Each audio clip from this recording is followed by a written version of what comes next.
गुरु परंपरा और उपदेश का प्रसार।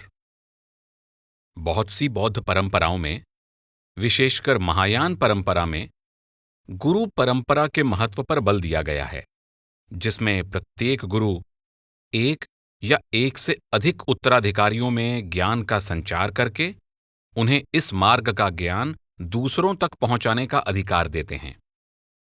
ज़ेन गुरु बसुई कहते हैं कि ज्ञान को आगे पहुंचाने का अधिकार ही आंतरिक मार्ग के सच्चे गुरु की एकमात्र पहचान है। मैं यह कहने का साहस कर रहा हूं कि युगों से महात्मा बुद्ध और पूर्वजों के ज्ञान को आगे पहुंचाया जा रहा है। इसलिए आपको केवल उन्हीं व्यक्तियों पर विश्वास करना चाहिए, यानी स्वयं को गुरु घोषित करने वालों पर नहीं, जिनको अपने ज्ञान को आगे पहुंचाने का अधिकार किसी श्रेष्ठ गुरु से मिला है, जो निश्चित रूप से आत्मज्ञानी है। यह बात विशेष रूप से तर्कसंगत लगती है, क्योंकि जागरूक होने पर व्यक्ति में स्वाभाविक रूप से विनम्रता पैदा हो जाती है। एक देहधारी गुरु यह भलीभांति जानते हैं कि वह अपने गुरु की सहायता के बिना कभी भी महान बोधिसत्व नहीं बन सकते थे। इसलिए वह कह सकते हैं कि उन्होंने स्वयं कुछ भी प्राप्त नहीं किया है। वह स्पष्ट रूप से देख सकते हैं कि वह जो भी हैं तथा उनको जो भी प्राप्त हुआ है, वह उनके गुरु के माध्यम से प्राप्त हुआ है, और इस प्रकार गुरु परंपरा के माध्यम से उन तक पहुंचा है। वर्तमान समय के एक लामा ने एक बार कहा था, मैं केवल एक साधारण लामा हूं, परंतु मेरी गुरु परंपरा बहुत प्रभावशाली है। दूसरे शब्दों में उन्होंने स्वयं अपनी आध्यात्मिक उपलब्धियों के बारे में कोई दावा नहीं किया, बल्कि यह स्वीकार किया कि उनसे पहले हुए गुरुओं की परंपरा के माध्यम से उन्हें जो आत्मबोध हुआ है, वह प्रभावशाली है।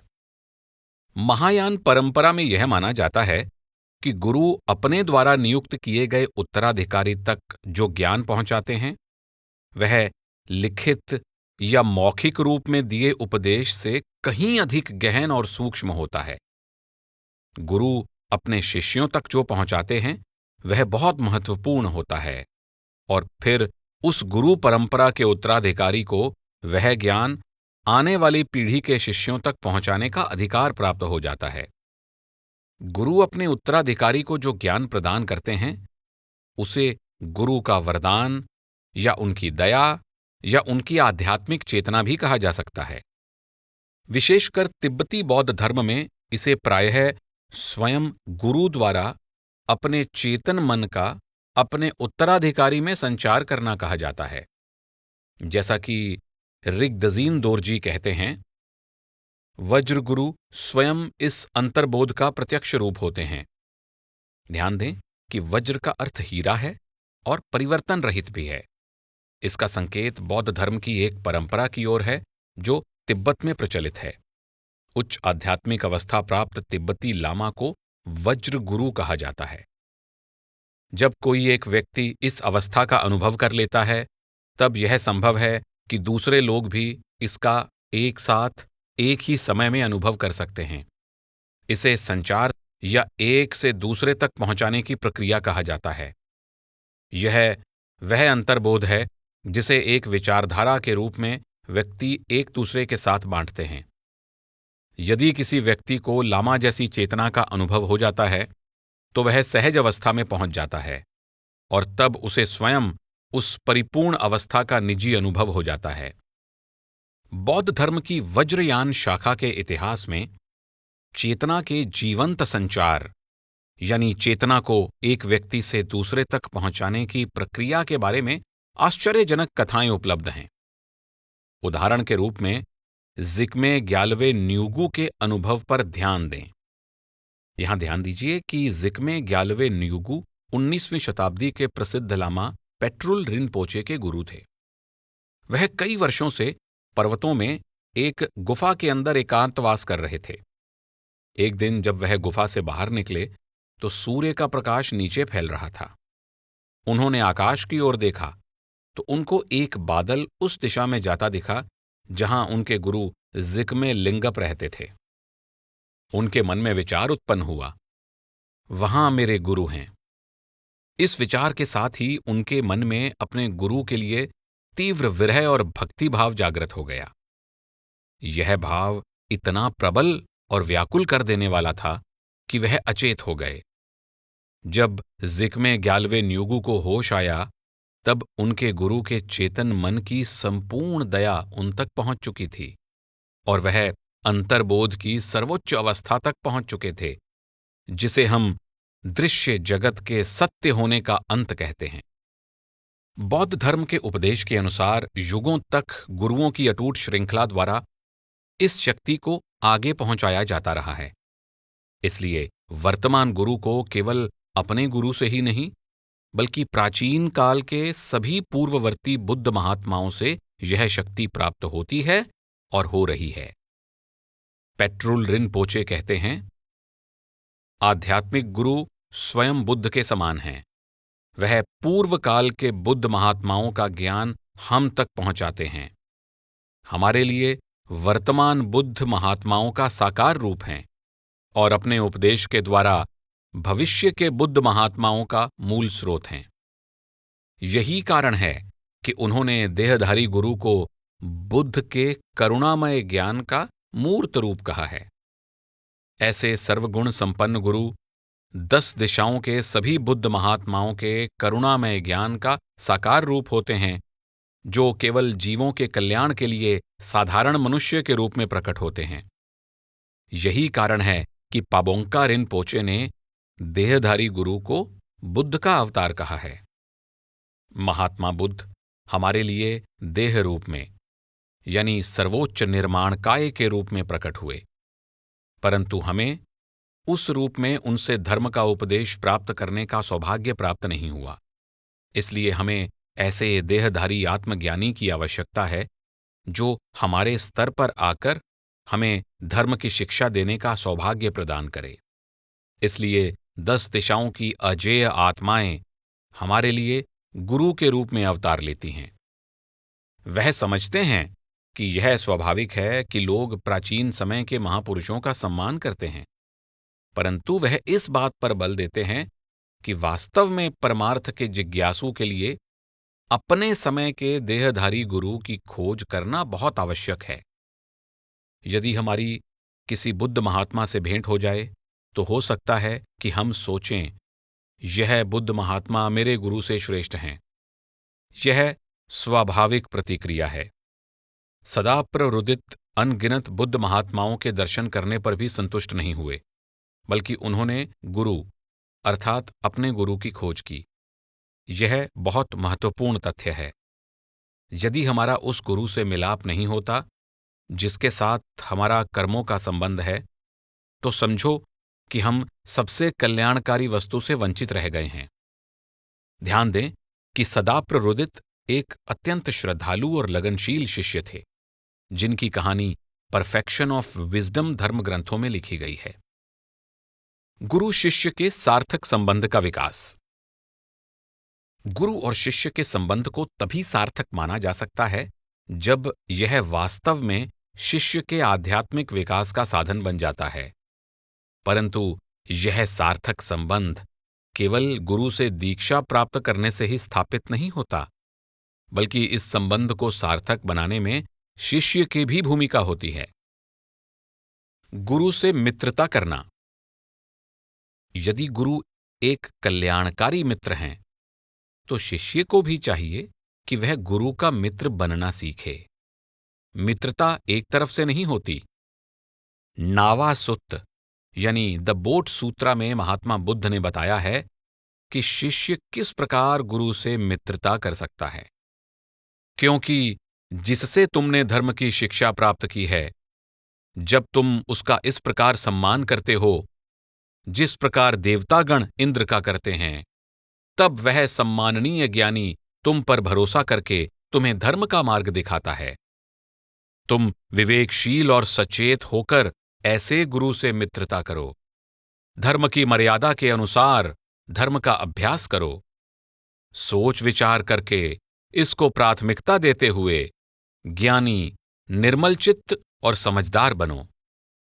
उस व्यक्ति की तरह जो पाल और चप्पू के साथ एक सुदृढ़ नाव में सवार है, जो सावधान और कुशल है, जो आवश्यक युक्तियों को जानता है और अनेक लोगों को पार ले जाता है।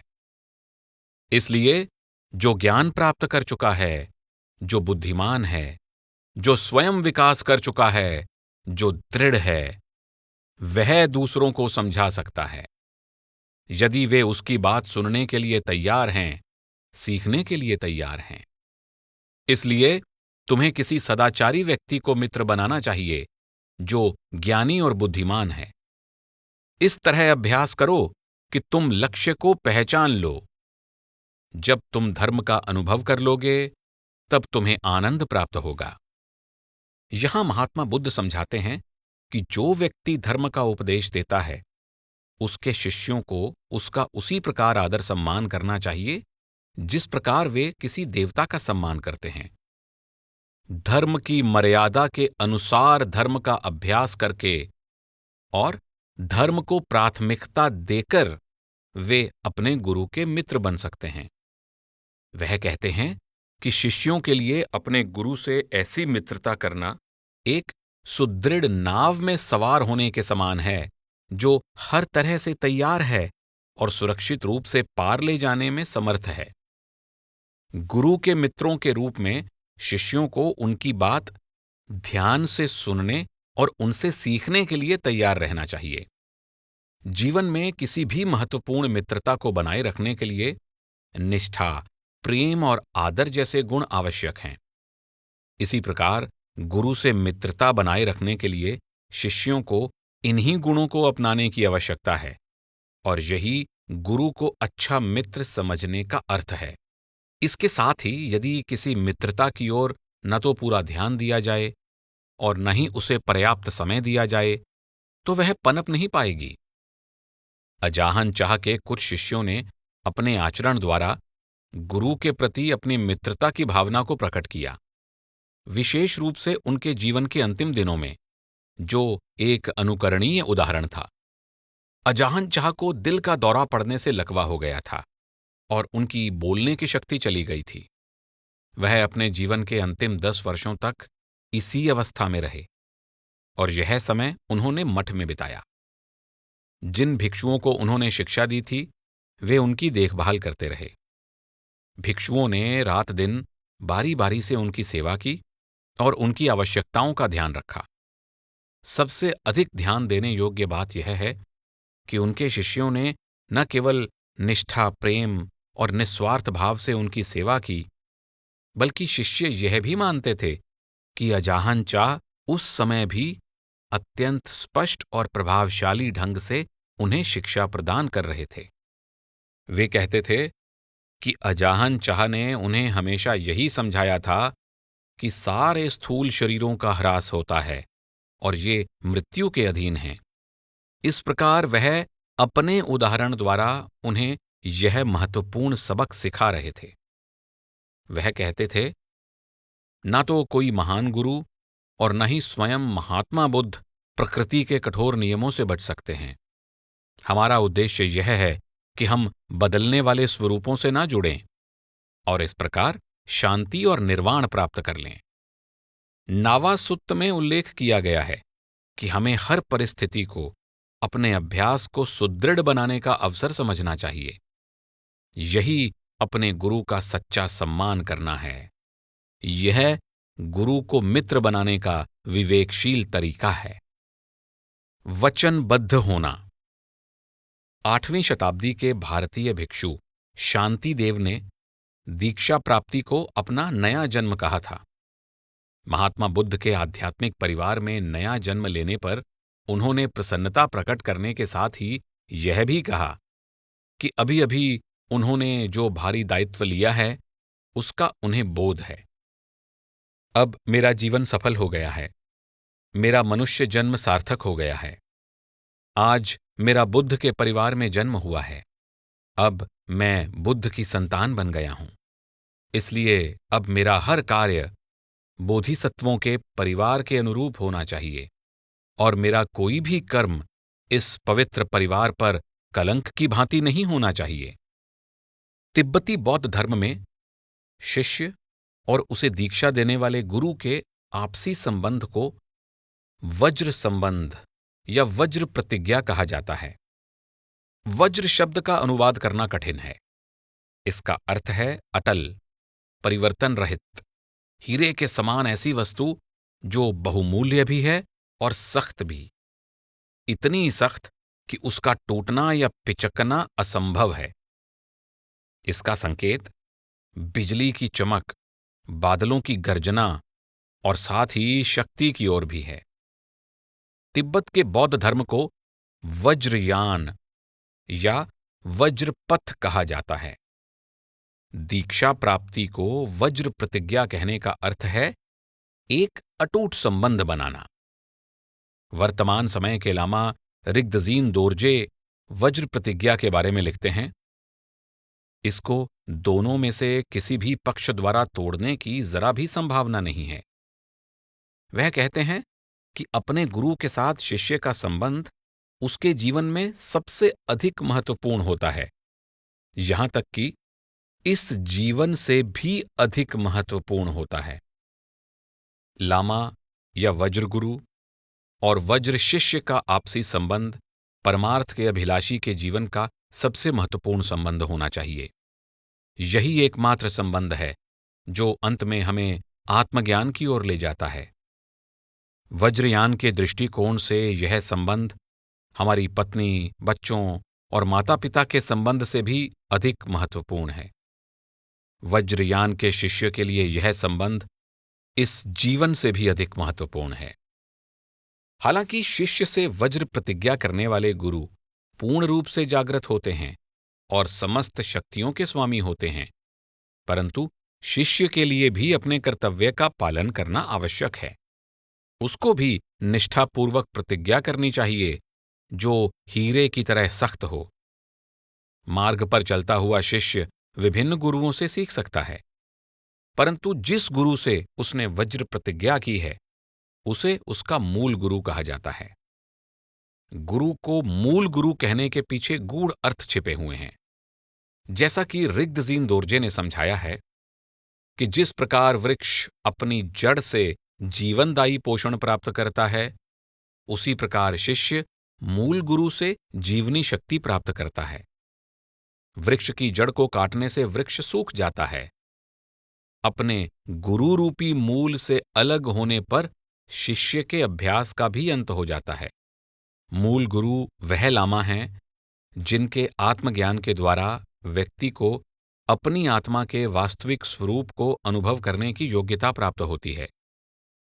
मूल या जड़ की इस उपमा का अर्थ है कि यदि जड़ काट दी जाए तो वृक्ष सूख जाता है। कोई भी व्यक्ति कभी भी अपने मूल गुरु से अलग नहीं होना चाहेगा।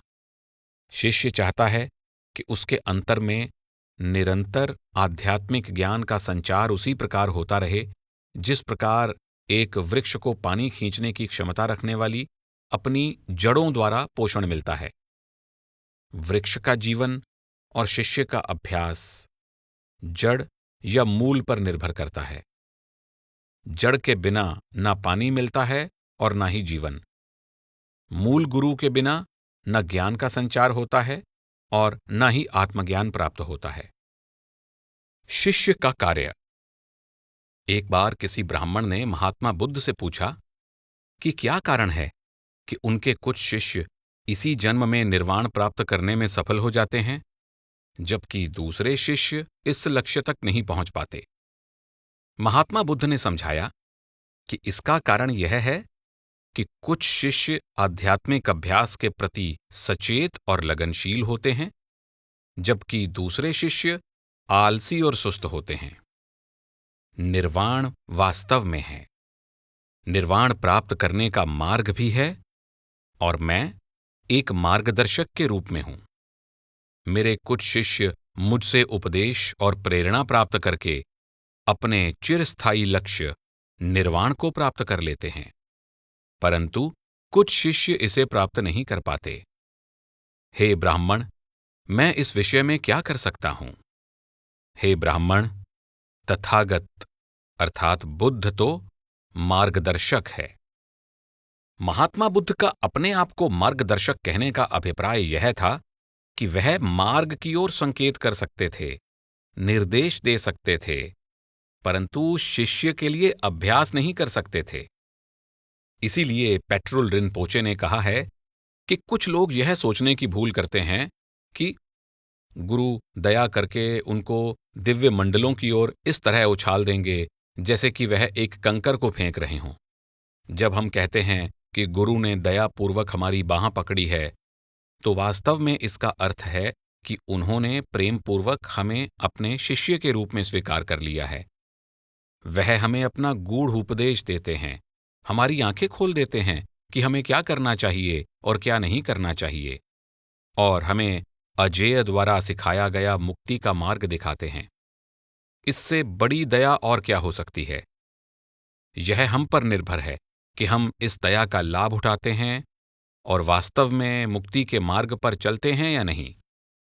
सबसे महत्वपूर्ण बात यह है कि बस एक बार हमें संसार और निर्वाण के बीच चुनाव करना है और अपने गुरु के निर्देश के अनुसार अभ्यास करना है।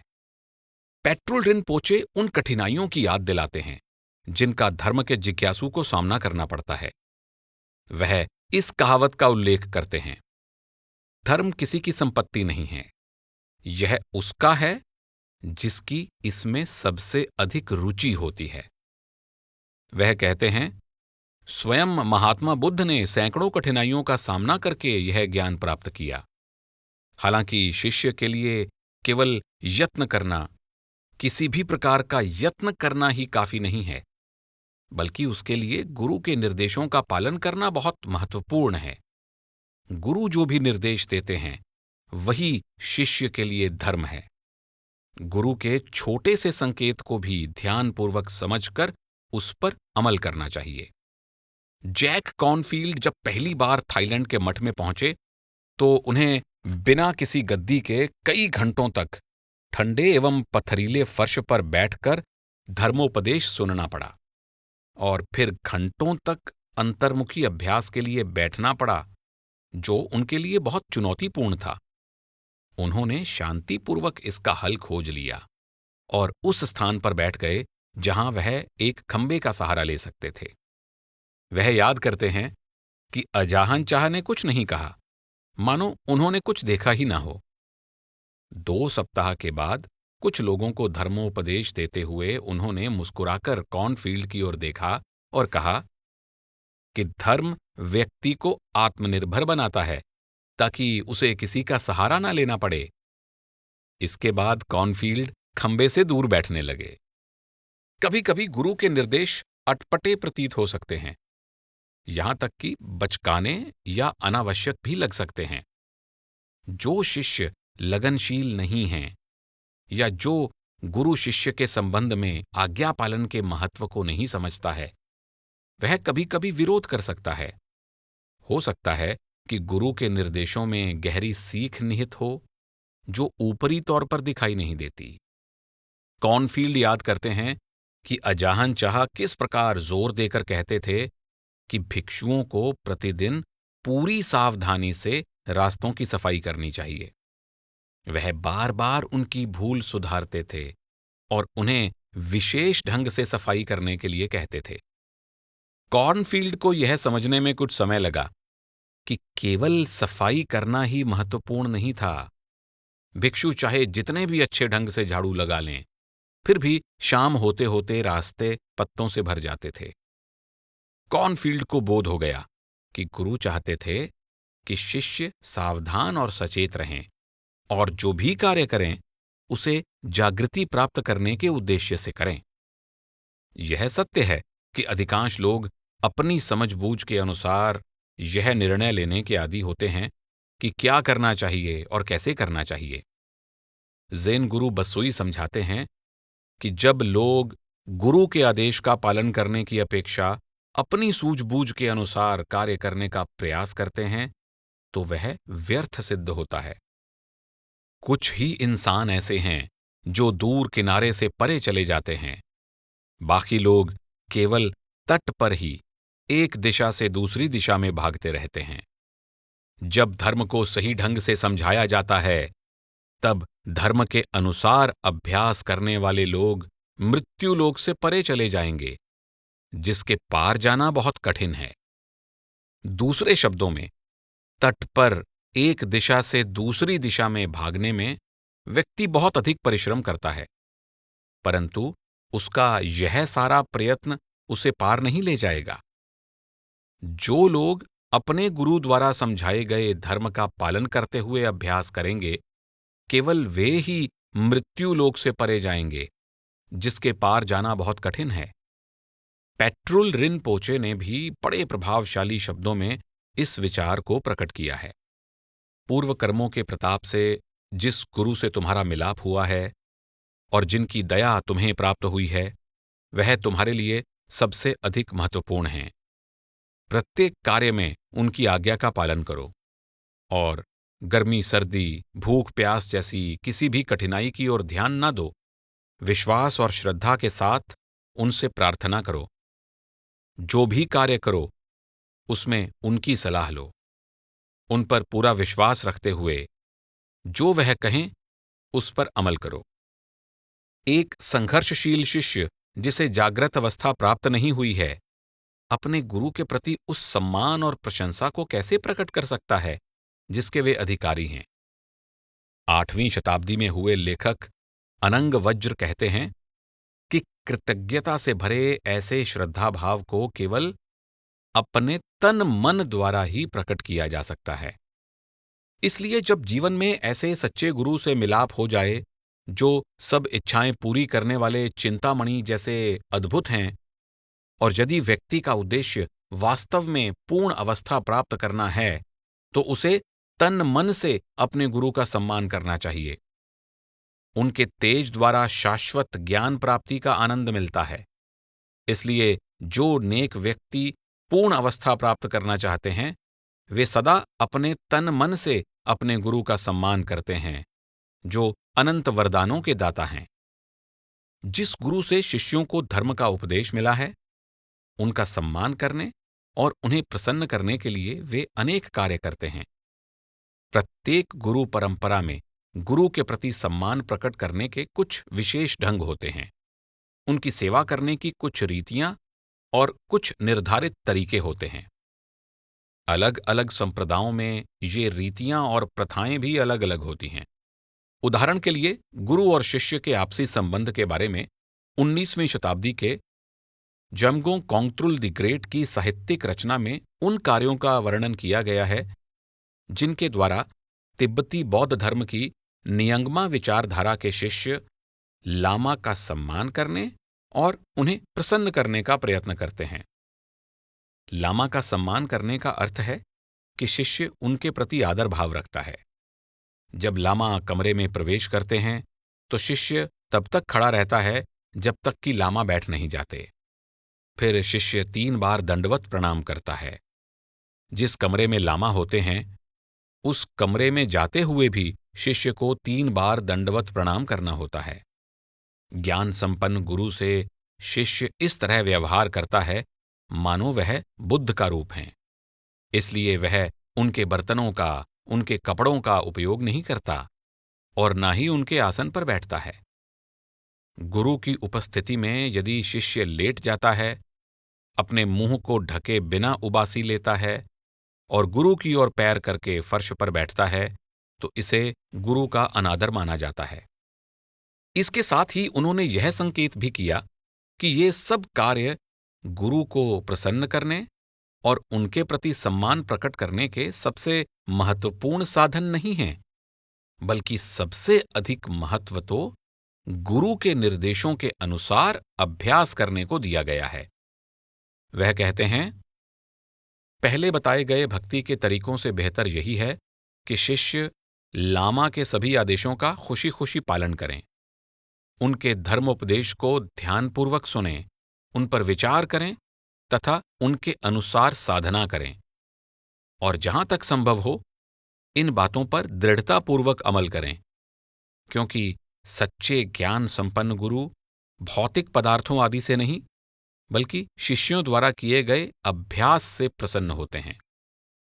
यह सिद्धांत आरंभ से ही बौद्ध धर्म में बड़ी गहराई से समाया हुआ है कि गुरु सबसे अधिक प्रसन्न तब होते हैं जब शिष्य गुरु के उपदेश के अनुसार अभ्यास करने का प्रयत्न करता है। जब महात्मा बुद्ध के देह त्यागने का समय आया तो शिष्यों ने उनके आसपास एकत्रित होकर प्रेमपूर्वक फूलों और चंदन के लेप द्वारा उनके प्रति आदर सत्कार प्रकट किया। महात्मा बुद्ध ने अपने सबसे प्रिय शिष्य आनंद से यह अंतिम शब्द कहे, हे आनंद, तथागत अर्थात बुद्ध का आदर, सम्मान और भक्ति करने की या उनके प्रति श्रद्धा भाव रखने की यह सही विधि नहीं है। जो भाई या बहन, श्रद्धालु स्त्री या पुरुष सदा अपने सभी छोटे बड़े कर्तव्यों का पालन करता है, जो सही ढंग से जीवन व्यतीत करता है, जो उपदेश पर अमल करता है, वही सही ढंग से तथागत का आदर, सम्मान और भक्ति करके उनको सबसे उत्तम श्रद्धांजलि अर्पित करता है। इसलिए हे आनंद, तुम सदा अपने सभी छोटे बड़े कर्तव्यों का भली भांति पालन करते रहो, सही ढंग से जीवन व्यतीत करो, सदा सिद्धांतों के अनुसार चलो और दूसरों को भी यही शिक्षा दो। बौद्ध धर्म के ज्ञान संपन्न गुरुओं ने बार बार इस विषय को दोहराया है। पाबोंगका रिंपोचे का बहुत सरल और स्पष्ट कथन है, अपने आध्यात्मिक मार्गदर्शक को प्रसन्न करने का सबसे उत्तम साधन उनके निर्देशों के अनुसार अभ्यास करना है। गुरु दयालु होते हैं। सबसे पहले वह अपने शिष्य का भला चाहते हैं और शिष्य का कल्याण गुरु के उपदेश के अनुसार अभ्यास करने पर निर्भर है। दूसरी शताब्दी के एक महायान ग्रंथ समाधिराज सूत्र में महात्मा बुद्ध कहते हैं कि यदि कोई रोगी दवाई नहीं लेता तो वह रोग मुक्त नहीं हो सकता। उसी प्रकार यदि शिष्य उपदेश के अनुसार अभ्यास नहीं करता तो वह मुक्ति प्राप्त नहीं कर सकता। यदि रोगी इस अत्यंत गुणकारी और बहुमूल्य औषधि का सेवन नहीं करता, जो एक अचूक इलाज है, तो डॉक्टर को दोष मत दो। इसमें दवा का भी दोष नहीं है, बल्कि इसके लिए रोगी स्वयं दोषी है। इसलिए जो शिष्य अभ्यास करने का प्रयत्न नहीं करते, पेट्रुल रिनपोचे उनको चेतावनी देते हैं, गुरु का अनुसरण करना परंतु उनके कहे अनुसार ना चलना अपने डॉक्टर का कहना ना मानने जैसा है, जिससे डॉक्टर के लिए आपकी बीमारी का इलाज करने का कोई अवसर ही नहीं रहता। धर्म रूपी औषधि का प्रयोग न करना यानी उपदेश के अनुसार अभ्यास ना करना उसी प्रकार है जैसे आपके बिस्तर के पास अनगिनत दवाएं और नुस्खे रखे हों, परंतु आपने उनको छुआ तक न हो। इससे आपकी बीमारी कभी दूर नहीं होगी। वास्तव में समस्या यह है कि अधिकांश लोग अपने आप को रोगी नहीं समझते। इसलिए शिष्य को यह बात स्वीकार कर लेनी चाहिए और समझ लेनी चाहिए कि वह एक रोगी है। उसे अपने आप को यह सिखाना चाहिए कि वह धर्म को एक ऐसी दवा समझे जो उसे रोगमुक्त करने के लिए बहुत आवश्यक है। महात्मा बुद्ध ने अवतंसक सूत्र में कहा है, हे भले मानस, तुम स्वयं को एक रोगी समझो और धर्म को इस रोग की दवा समझो। तुम अपने आध्यात्मिक मित्र को एक कुशल चिकित्सक समझो और अपने कठोर अभ्यास को रोगमुक्त होने का साधन समझो। गुरु की शरण लेना। दलाई लामा के अनुसार गुरु के प्रति सही दृष्टिकोण या धारणा अपनाना गुरु के साथ सार्थक संबंध विकसित करने का एक अत्यंत आवश्यक अंग है। गुरु की शरण लेने की और पूरे भरोसे के साथ उन पर निर्भर होने की भावना द्वारा शिष्य को अपनी कमजोरियों से छुटकारा पाने में बहुत सहायता मिलती है। कभी कभी गुरु के निर्देशों का पालन करना तभी संभव होता है जब शिष्य के अंदर उनके प्रति गहरा और अटूट विश्वास होता है। जब शिष्य के अंदर यह दृढ़ और अटल विश्वास पैदा हो जाता है कि गुरु जानते हैं कि वह क्या कर रहे हैं और वह केवल शिष्य का कल्याण चाहते हैं, तब शिष्य के लिए बहुत कठिन प्रतीत होने वाले निर्देशों पर अमल करना आसान हो जाता है।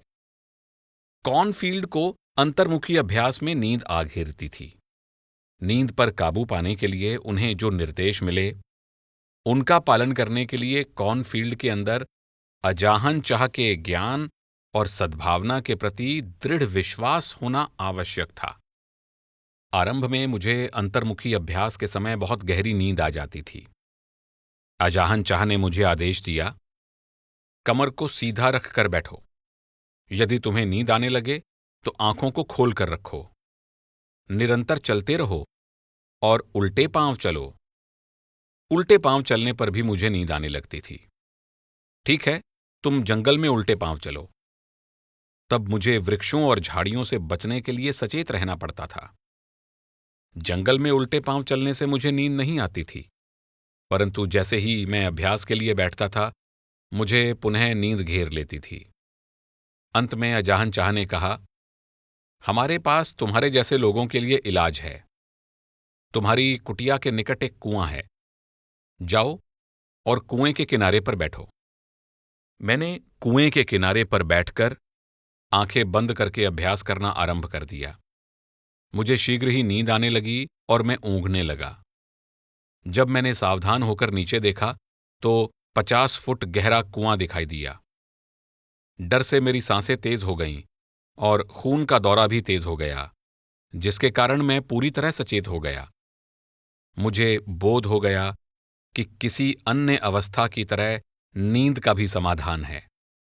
समय के साथ धीरे धीरे अपने कल्याणकारी मित्र पर विश्वास बढ़ता जाता है।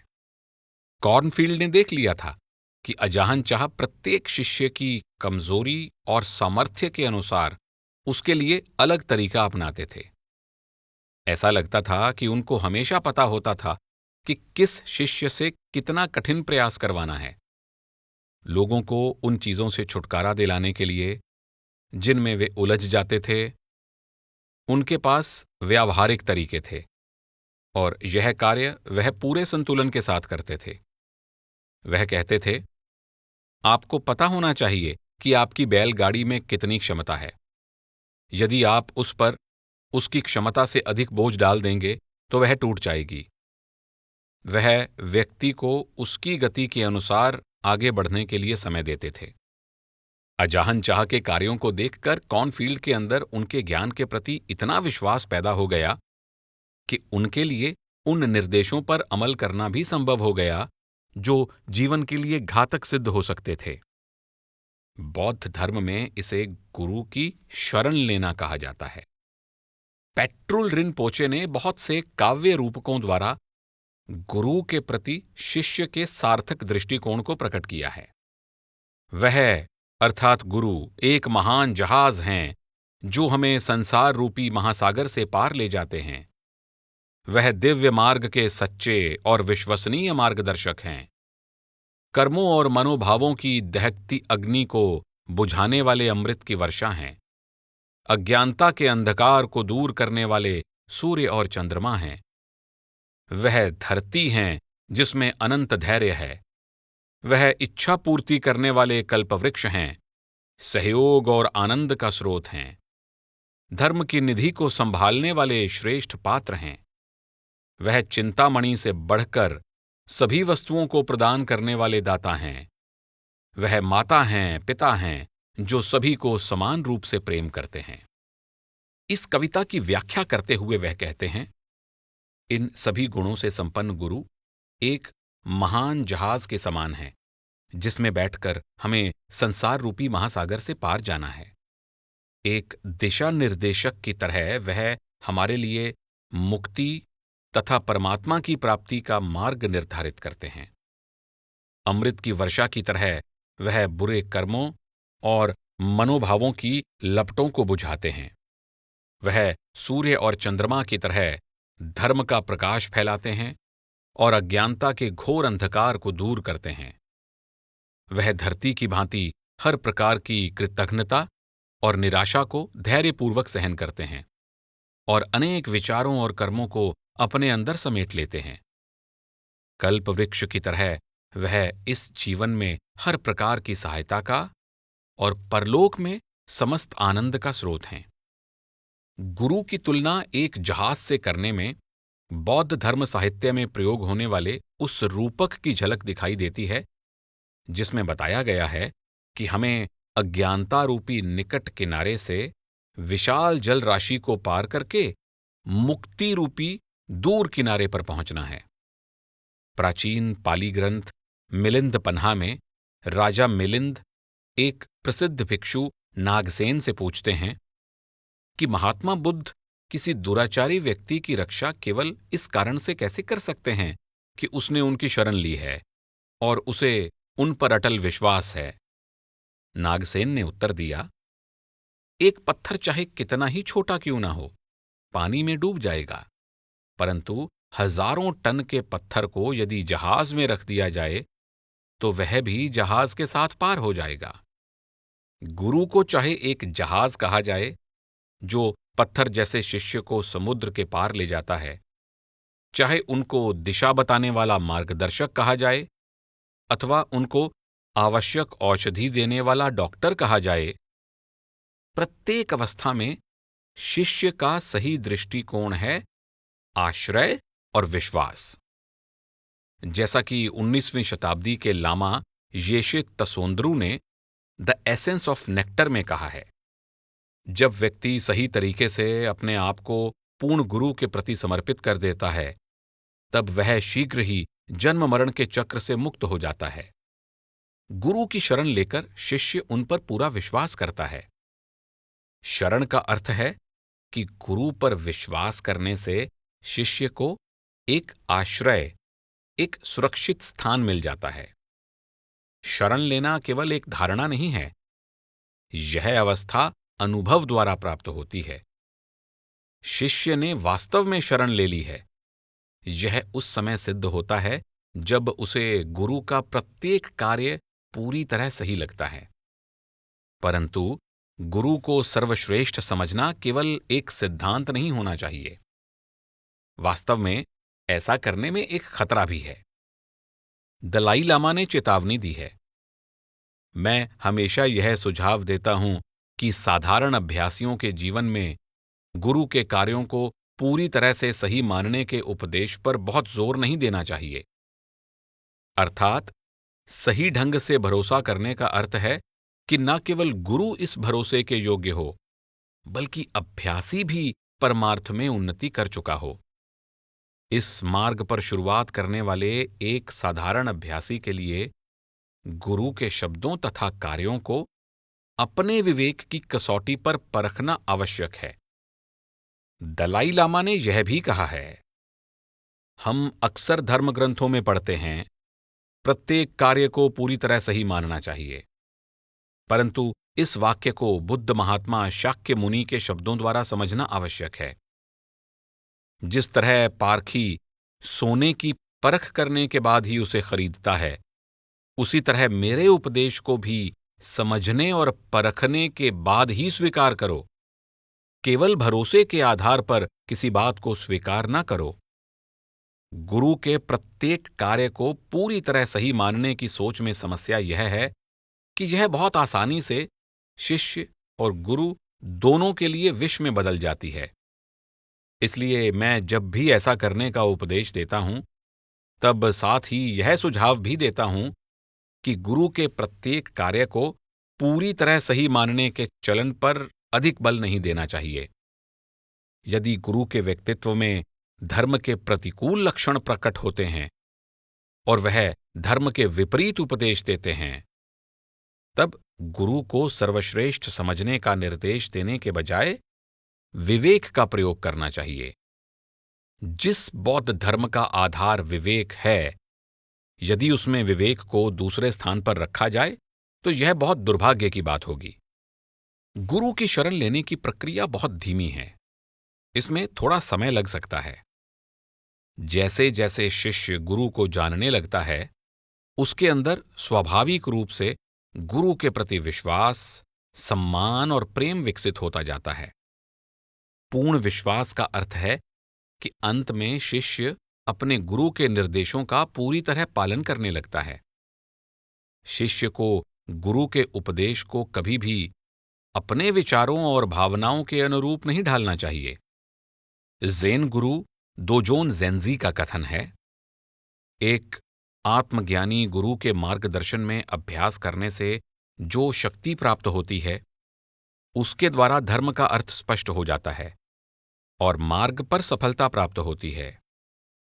गुरु के वचनों को ध्यानपूर्वक सुनो और उन्हें तोड़ मरोड़ कर अपने विचारों के अनुसार मत ढालो। जब तक तुम अपनी धारणाओं के अनुसार गुरु के वचनों का अर्थ निकालते रहोगे, तब तक गुरु का धर्मोपदेश तुम्हारी समझ से परे रहेगा।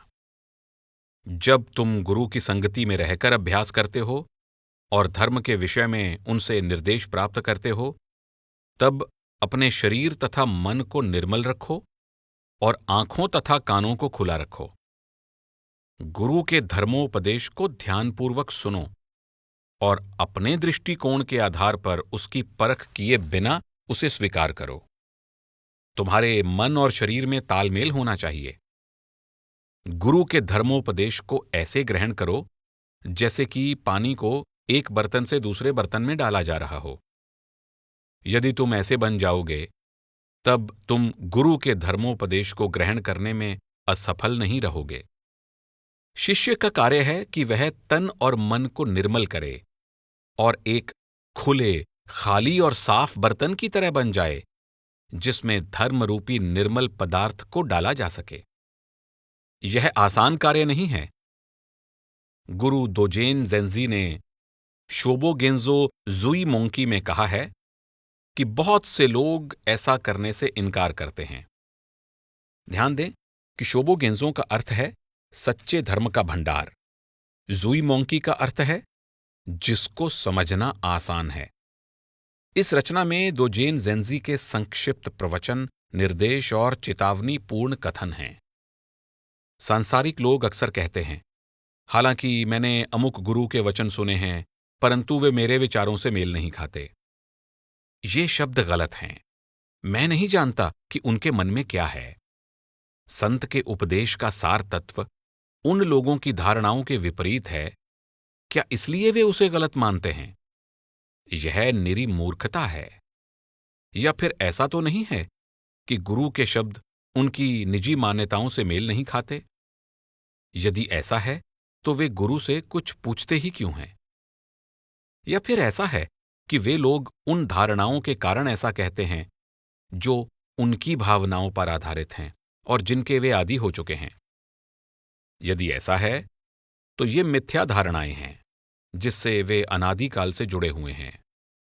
सच्चे मार्ग का ज्ञान प्राप्त करने के लिए ऐसी सोच होनी चाहिए कि यदि गुरु के वचन या संतों के उपदेश में बताए गए सिद्धांत आपके निजी विचारों से मेल नहीं खाते हैं, फिर भी उन पर पूरी तरह अमल किया जाए और अपनी निजी मान्यताओं को छोड़ दिया जाए। सच्चे मार्ग को समझने के लिए ऐसी सोच का होना बहुत आवश्यक है। शिष्य अपनी निजी व्याख्या और परख को बीच में लाए बिना गुरु के किसी भी आदेश को तभी स्वीकार करता है और उस पर अमल करता है जब उसे गुरु पर पूरा विश्वास होता है।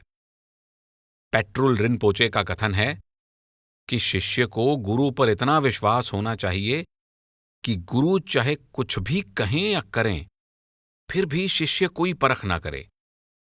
भले ही गुरु का आचरण समझ से परे हो, फिर भी गुरु के प्रति अपने विचारों को हमेशा निर्मल रखना चाहिए और उनके कार्य करने के तरीकों को उनके कुशल साधन समझना चाहिए।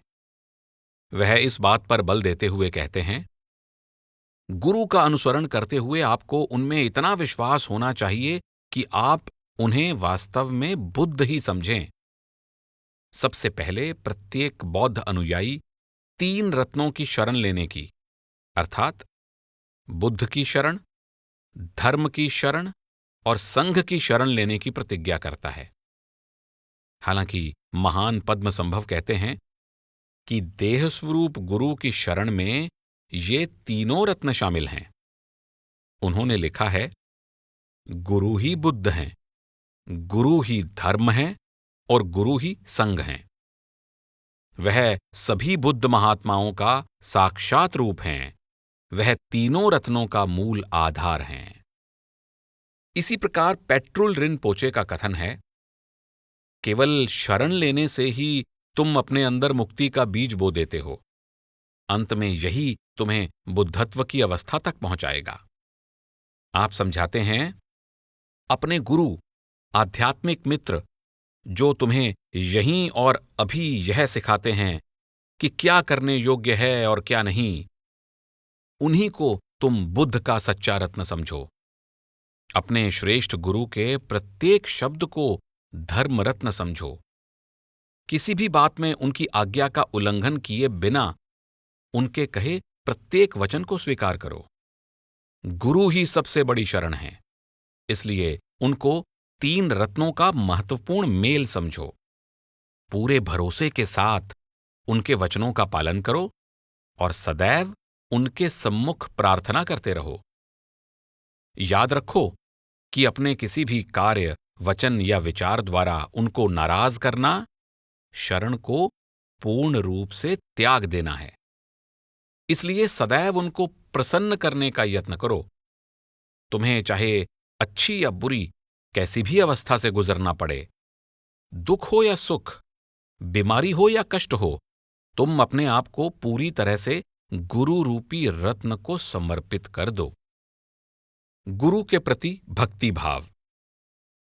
रिगतजीन दोरजे का कथन है कि गुरु योग या गुरु के प्रति भक्ति भाव वज्रयान विचारधारा का आवश्यक अभ्यास है। वास्तव में तिब्बत के बौद्ध धर्म में गुरु के प्रति भक्ति भाव को मार्ग की नींव कहा जाता है। पाबोंगका रिंपोचे समझाते हैं, यह हमारे अभ्यास के लिए अत्यंत महत्वपूर्ण है।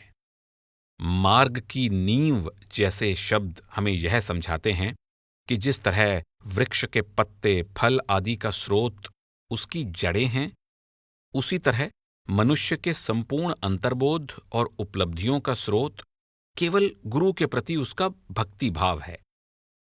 परमात्मा के साथ एक हो जाने तक का संपूर्ण अंतर्बोध हमें तभी प्राप्त होगा जब हमारा अपने गुरु के प्रति पूर्ण भक्ति भाव होगा। इसलिए आरंभ से ही हमारे अंदर आध्यात्मिक मार्गदर्शक के प्रति भक्ति भाव होना अत्यंत महत्वपूर्ण है। पाबोंगका रिनपोचे ने यहां तक कहा है, चाहे तुम्हें सच्चा गुरु मिला हो या नहीं, परंतु गुरु के प्रति तुम्हारी भक्ति ही निश्चित करेगी कि तुम बुद्धत्व की अवस्था को शीघ्र प्राप्त करोगे या नहीं। एक तिब्बती लामा ने तिब्बत के प्राकृतिक दृश्य की उपमा देते हुए कहा है, जब गहरी भक्ति का सूर्य गुरु रूपी बर्फीले पर्वत पर चमकता है, तब उनकी दया की धारा बहने लगती है। वज्रयान विचारधारा के गुरु दिल्गो खेंत्से रिनपोचे ने भक्ति की तुलना आतशी शीशे से की है। सूर्य की किरणें सभी स्थानों पर समान रूप से पड़ती हैं, परंतु जहां वे आतशी शीशे के द्वारा केंद्रित होती हैं, केवल वहीं वे सूखी घास को जला सकती हैं। जब बुद्ध की दया की सर्वव्यापी किरणें आपके भक्ति और विश्वास के आतशी शीशे के द्वारा केंद्रित होती हैं, तब आपके अंदर उनकी कृपा रूपी ज्वाला प्रज्वलित हो उठती है। दिल्गो खेंत्से रिनपोचे का कथन है कि ज्ञान प्राप्त गुरु वास्तव में बुद्ध का रूप होते हैं। दोनों में केवल एक अंतर है। परमार्थ के मार्ग पर हम चाहे किसी भी विशेष अवस्था तक पहुंच गए हों, फिर भी गुरु के प्रति हमारा भक्ति भाव ही हमारे आध्यात्मिक अभ्यास का मूल आधार है। हालांकि आरंभ में गुरु हमें एक साधारण मनुष्य प्रतीत होते हैं और उनका आचरण भी साधारण मनुष्यों जैसा प्रतीत होता है, परंतु उनकी अंतरात्मा बुद्ध की अंतरात्मा से अभिन्न होती है। गुरु के गुण किसी भी तरह एक पूर्ण आत्मज्ञानी बुद्ध महात्मा से अलग नहीं होते। वास्तव में गुरु और बुद्ध महात्माओं में केवल इतना अंतर है कि गुरु की दया सभी पूर्वकालीन आत्मज्ञानी संतों से अधिक होती है। यह सच है कि आरंभ में शिष्य स्वयं न तो देख सकता है और न ही पहचान सकता है कि गुरु और बुद्ध एक हैं। पाबोंगका रिनपोचे ने त्रिकाय अर्थात बुद्ध के 3 शरीरों का उल्लेख करते हुए समझाया है कि गुरु और बुद्ध एक हैं। यह बोध कैसे होता है? वह कहते हैं कि आरंभ में शिष्य को गुरु की धर्मकाय यानी उनका सच्चा स्वरूप दिखाई नहीं देता। इस समय हमने इस मार्ग पर शुरुआत ही की है और हमारे लिए हमारे गुरु साधारण व्यक्ति हैं। जब हम धर्म में निरंतर एकाग्र रहने की अवस्था प्राप्त कर लेंगे, तब हमें श्रेष्ठ निर्माणकाय का दर्शन होगा, और जब हम बोधिसत्व के प्रथम स्तर पर होंगे, तब हमारी भेंट संभोगकाय से होगी। वह आगे कहते हैं, तुम इतने भाग्यशाली नहीं हो कि तुम गुरु के वास्तविक बुद्ध स्वरूप को देख सको, क्योंकि तुम्हारे मन की अवस्था उस भाग्यशाली व्यक्ति जैसी नहीं है जो ऐसा कर सकता है। अर्थात तुम में ऐसा अंतर्बोध नहीं है कि तुम गुरु को इस रूप में देख सको। केवल बुद्ध महात्माओं को ही एक दूसरे की धर्मकाय यानी सच्ची काया दिखाई देती है। मिलरेपा ने अपने एक प्रसिद्ध गीत में कहा है, जिस दिन मैंने पहचान लिया कि मेरे गुरु ही बुद्ध हैं, उसी दिन मैंने अपनी आत्मा के वास्तविक स्वरूप को भी पहचान लिया था। यह कथन दुविधाजनक प्रतीत हो सकता है। इसमें गुरु और बुद्ध की एक रूपता की पहचान की तुलना अपने आत्मरूप को पहचानने से की गई है। मनुष्य की आत्मा के वास्तविक स्वरूप को उसकी मूल अवस्था कहा जा सकता है। बौद्ध धर्म के अनुसार हमारी मूल अवस्था और बुद्ध की मूल अवस्था में कोई अंतर नहीं है, क्योंकि दोनों का सार तत्व एक ही है। जैसा कि अजाहन चाह अपने शिष्यों से बार बार कहते थे, तुम स्वयं बुद्ध बन सकते हो। 13वीं शताब्दी की रचना secrets on cultivating the mind में कोरिया के सियून गुरु चिनुल ने लिखा है, इतने लंबे समय से लोग भ्रम में जी रहे हैं। वे पहचान नहीं पाए कि उनकी अपनी आत्मा ही वास्तव में बुद्ध है। वे नहीं जानते कि उनका अपना स्वरूप ही वास्तव में धर्म है। वे धर्म की खोज करना चाहते हैं और दूर दूर तक संतों की खोज करते हैं। वे बुद्ध की खोज करना चाहते हैं, परंतु अपनी आत्मा पर ध्यान नहीं देते। बुद्ध का स्वरूप तो इस समय भी तुम्हारे शरीर के अंदर है, फिर तुम व्यर्थ ही उसकी खोज बाहर क्यों करते हो? आंतरिक गुरु की ओर मुड़ना। हालांकि बौद्ध धर्म की अलग अलग शाखाओं में विभिन्न गुरुओं ने अलग अलग रीतियों का पालन किया है और अपने उपदेश को अलग अलग तरीके से प्रकट किया है, परंतु सब ने शिष्यों को अपना ध्यान अंदर की ओर मोड़ने का निर्देश दिया है। शिष्य को जिस सत्य की खोज है, वह केवल उसके अंदर है। कॉर्नफील्ड के जीवन में एक ऐसा समय आया जब वह थाईलैंड के एक जंगल में स्थित मठ के अनुशासन का पालन करने का प्रयास कर रहे थे और इतने निराश हो गए थे कि उन्होंने मठ को छोड़ने का निर्णय कर लिया। क्रोध के आवेश में आकर उन्होंने अजाहन चाह से यहां तक कह दिया, मुझे नहीं लगता कि आप इतने बड़े आत्मज्ञानी हैं। आप अक्सर अपनी ही बात का विरोध करते हैं। आप एक बार एक बात कहते हैं और दूसरी बार कुछ और कह देते हैं। आप एक आदर्श व्यक्ति नहीं लगते। अजाहन चाह ने सोचा कि यह बहुत दिलचस्प बात है। उन्होंने कहा, यह तो अच्छी बात है कि मैं तुम्हें किसी बुद्ध महात्मा के समान नहीं दिखता। मैंने कहा, ऐसा क्यों? उन्होंने कहा, क्योंकि यदि मैं ऐसा दिखता तो भी तुम बुद्ध को बाहर ही खोजते रहते। बाहर खोज करने से तुम आत्मज्ञान प्राप्त नहीं कर सकते। तुम्हें स्वयं ज्ञान को ग्रहण करके उसका विकास करना पड़ता है। जो बात उपयोगी प्रतीत होती है, उसे गुरु से ग्रहण कर लो और अपने निजी अभ्यास के प्रति सचेत रहो। सच्चे ज्ञान संपन्न गुरु कौन हैं? सच्चे गुरु कहाँ हैं? तिब्बत के बौद्ध ग्रंथ the concise recitation and practice of the new treasure of Dudjom में कहा गया है, गुरु प्रकाश रूप हो जाते हैं, वह आत्मलीन हो जाते हैं और अपने अस्तित्व से अभिन्न हो जाते हैं।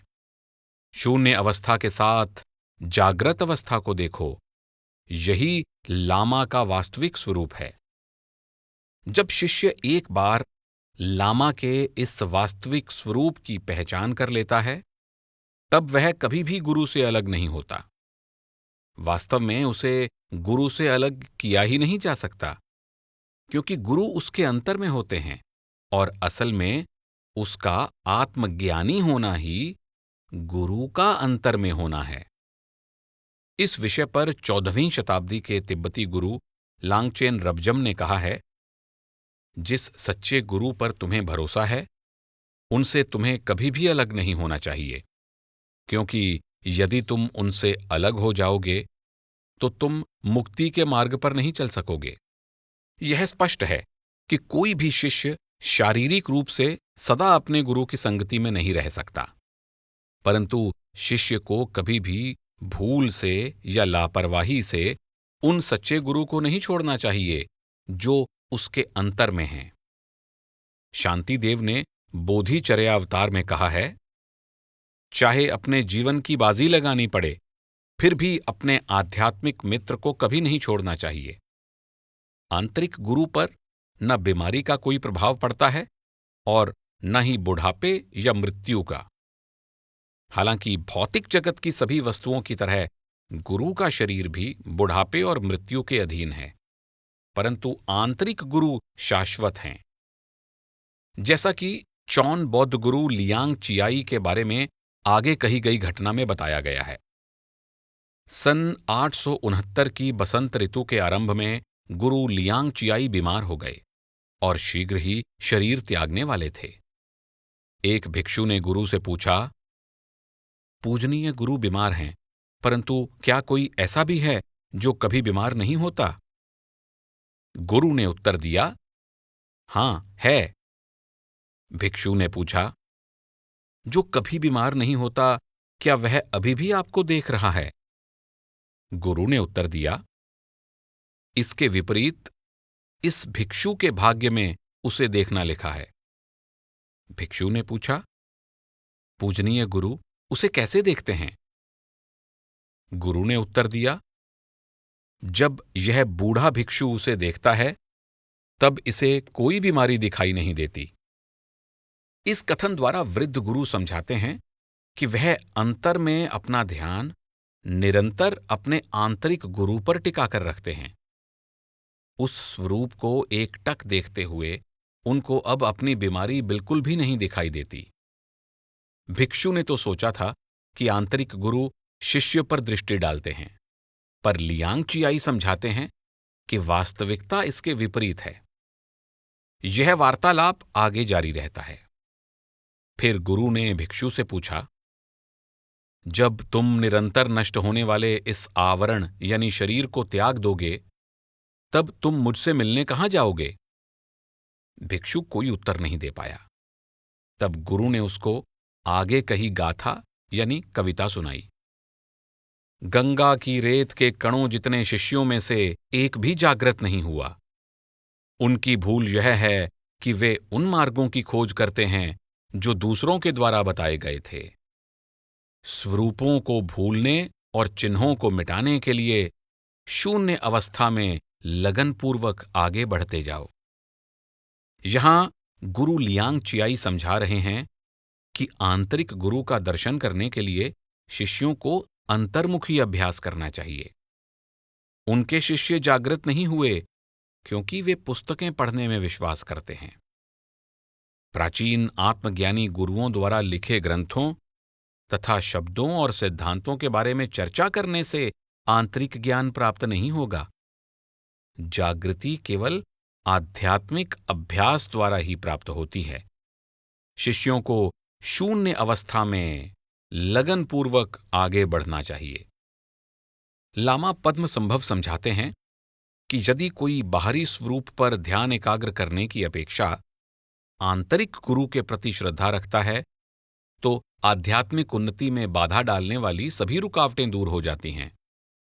सच्चे गुरु की भक्ति के लिए ध्यान को सिर की चोटी पर एकाग्र करना आवश्यक है।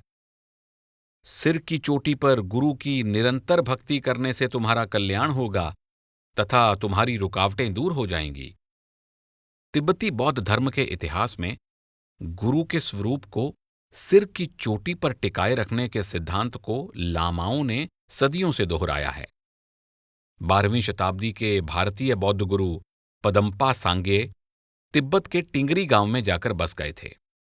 उन्होंने शिष्य के सिर की चोटी पर आंतरिक गुरु और शिष्य के घनिष्ठ संबंध का बहुत सुंदर ढंग से वर्णन किया है। वह अपनी रचना 100 वर्सेस ऑफ एडवाइस में टिंगरी गांव के लोगों को संबोधित करते हुए कहते हैं, जन्म मरण की तंग घाटियों में तथा इनके मध्य की अवस्था में डाकू घात लगाए बैठे हैं। 5 विषैले विकार जो निश्चय ही तुम्हें घेर लेंगे। टिंगरी निवासियों, गुरु को अपना रखवाला बनाओ। टिंगरी निवासियों, गुरु तुम्हारा अत्यंत विश्वसनीय आश्रय स्थल है। उनको सदा सिर की चोटी पर अपने साथ रखो। यदि गुरु तुम्हारा रक्षक है तो तुम वहां पहुंच जाओगे जहां पहुंचना चाहते हो। टिंगरी निवासियों, गुरु के प्रति भक्ति भाव बढ़ाओ, जैसे यात्रा के लिए तुम किराया देते हो। इसी तरह 16वीं शताब्दी में तिब्बत की काग्यू परंपरा के 9वें कर्मपा यानी मुखिया वांगचुक दोरजे ने शिष्यों को उस गुरु पर ध्यान एकाग्र करने और उनके सम्मुख प्रार्थना करने का परामर्श दिया है जिनसे वे अलग नहीं हैं तथा जो उनके सिर की चोटी पर रहते हैं। तुम उस तेजस्वी गुरु का ध्यान करो जो सिर की चोटी पर सदा तुम्हारे साथ हैं। उनकी दयालुता का स्मरण करो और बार बार उनके आगे प्रार्थना करो। यदि तुम अपनी भक्ति में पूर्णता प्राप्त कर लोगे, अपनी आत्मा को उनकी आत्मा में लीन कर दोगे, तो केवल इसी के द्वारा तुम अपना लक्ष्य प्राप्त कर लोगे। 18वीं शताब्दी के गुरु लांगचेन नैंगटिक नगोंड्रो की यह प्रार्थना उन सबकी प्रबल इच्छा को व्यक्त करती है जो आंतरिक गुरु की शरण लेना चाहते हैं। हे करुणामय लामा, मेरे एकमात्र आश्रय, मेरे हृदय में खिले भक्ति रूपी कमल से प्रकट हो जाओ। मैं पूर्व कर्मों और भावनाओं की उथल पुथल से दुखी हूं। मेरे संकट के समय मेरी रक्षा करने के लिए मुकुट में जड़े रत्न की तरह मेरे सिर की चोटी पर रहो, जो परम आनंद का मंडल है। मेरे अंदर चेतनता और जागृति पैदा करो, यही मेरी प्रार्थना है। गुरु के उपदेश के अंतिम शब्द। तिब्बत के गुरु लांगचेन रबजम के शब्दों में 6 उपदेश दिए गए हैं कि क्या पूर्ण रूप से पर्याप्त है। एक जीवन काल ही पूर्ण रूप से पर्याप्त है। यह निर्णय अभी और इसी समय कर लो। आध्यात्मिक विकास का एक ही साधन पूर्ण रूप से पर्याप्त है। अपने गुरु को बुद्ध का रूप समझो। एक ही कर्म पूर्ण रूप से पर्याप्त है। अपने गुरु को बुद्ध रूप मानकर उन पर ध्यान एकाग्र करो। एक ही प्रकार का अभ्यास पूर्ण रूप से पर्याप्त है। जो कर्म परमार्थ की ओर नहीं ले जाते, उनको त्याग दो। साक्षात पहचान करने का एक साधन ही पूर्ण रूप से पर्याप्त है। मन की गतिविधि के वास्तविक रूप की पहचान करो। एक व्यावहारिक युक्ति ही पूर्ण रूप से पर्याप्त है। अच्छाई के प्रति निरंतर जागरूक रहो। यदि तुम इस उपदेश पर ध्यान दोगे तो शीघ्र ही परम आनंद को प्राप्त कर लोगे।